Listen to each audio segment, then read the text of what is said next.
यही नारायण सिंह चौड़ा आप लिख लो। एक दिन गुरपतवंत सिंह पन्नू एंड और सारे के सारे बाहर के जो बैठे जो रेडिकल खालिस्तानी हैं उसकी फोटो भी गुरुद्वारा में लगवाएंगे। जो हरदीप सिंह निज्जर था वो एक कोई इलेक्टेड प्रेसिडेंट नहीं था गुरुद्वारे का, वो उसको बनाया गया था, जबरदस्ती बनाया गया था, थोपा गया था। इनके लिए तो जिसने जो गोली चलाई है दरबार साहब के अंदर और सुखबीर बादल के, अगर वो मर जाता इनके लिए तो वो भी शहीद होता। जो गुरुद्वारा साहब जो पहले गुरुद्वारा साहब थे स्टॉकटन में, आपको तो अमेरिका के बारे में बहुत आप आते जाते रहते हो, बहुत ज़्यादा नॉलेज है। स्टॉकटन में कैलिफोर्निया में गदरी बाबू ने पहला जो गुरुद्वारा बनाया था वो स्टॉकटन में है, वो आज इनके कब्जे में है। ये ऐसा नहीं होता, बहुत बड़े गुरुद्वारे होते हैं जो प्रोमिनेंट गुरुद्वारा साहब हैं, उनमें इलेक्शन प्रोसेस चलता है, ठीक है, लड़ाइयाँ भी होती हैं, फिर भी इलेक्शन के बाद कोई प्रेसिडेंट या कोई कमेटी बना लेते हैं, लेकिन ये टेक ओवर करते हैं, जबरदस्ती करते हैं, गुंडागर्दी करते हैं गुरुद्वारे को डरा कर।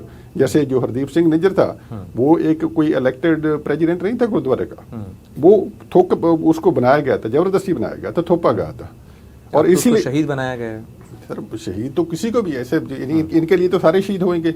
इनके लिए तो जिसने जो गोली चलाई है दरबार साहब के अंदर और सुखबीर बादल के, अगर वो मर जाता इनके लिए तो वो भी शहीद होता।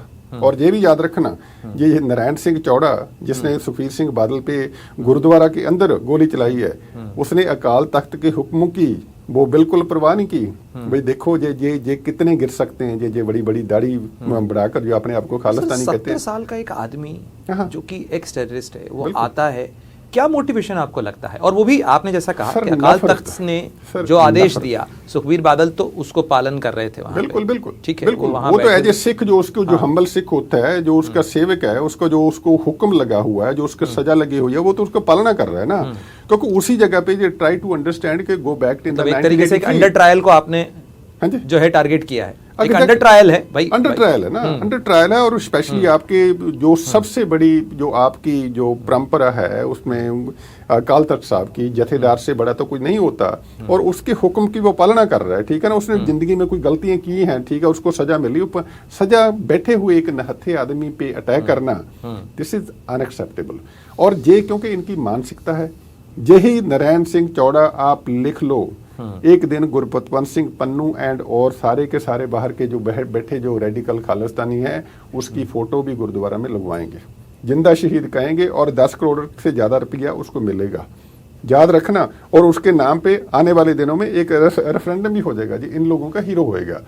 इस हीरो की फोटो नारायण सिंह चौड़ा की फोटो अमेरिका कनाडा के गुरुद्वारा में लगेगी, जो मैं समय से पहले बता रहा हूँ। ये इनकी माइंड सेट है, इन लोगों की माइंड सेट है। और क्योंकि इन लोगों ने इसलिए कोई सिख तो नहीं चाहेगा ना भी ऐसे कोई गुंडा की अत्याचारी की फोटो लगे, लेकिन उनकी बदमाशी है। पर ये तो हम लगातार देख रहे हैं कि कभी जर्नैल सिंह भिंडरावाले की फ़ोटो लगती है, इसके अलावा जो भी लोग इस तरीके की एक्टिविटीज़ में रहे, जिनको लेकर यहाँ सजाएं भी हुई हैं, जो यहाँ से भाग गए, जो टेररिस्ट इंसिडेंट के अंदर इन्वॉल्व थे। बिल्कुल। और खुद निज्जर का आपने नाम लिया, बिल्कुल, वो तो यहाँ से बाहर ही गए। सर आप यूके में जाओ, साउथ हॉल गुरुद्वारा साहब है, और 3 साल पहले मैंने इतनी ज़्यादा देवबाजी कैंपेन मैंने उनके जो मैनेजमेंट कमेटी के खिलाफ की, और कुछ लोगों की जो फॉर्मर टेररिस्ट डिक्लेयर किए गए थे उनकी फ़ोटो जैसे गुरुओं की फ़ोटो के पैरेलल लगा दी थी। इसका मतलब जो गुरुओं की जो असली शहीद थे सिखों के, उनकी भी हैसियत लोअर करना चाहते हैं। जो अपने जो अतवादी हैं जो एंटी सोशल एलिमेंट थे, जो मर चुके हैं ना, उनको शहीद बनाकर हमारे जो पीरों फकीरों के जो गुरुओं की जो शहीद थे उनके साथ कंपैरिजन हो रही है। अगर आप ये वीडियो YouTube पर देख रहे हैं तो हमारे चैनल को सब्सक्राइब कर बेल आइकन दबाएं, और Facebook पर देख रहे हैं तो हमारे पेज को लाइक करें। 8 मिलियन प्लस सब्सक्राइबर, आपके इस भरोसे के लिए बहुत धन्यवाद।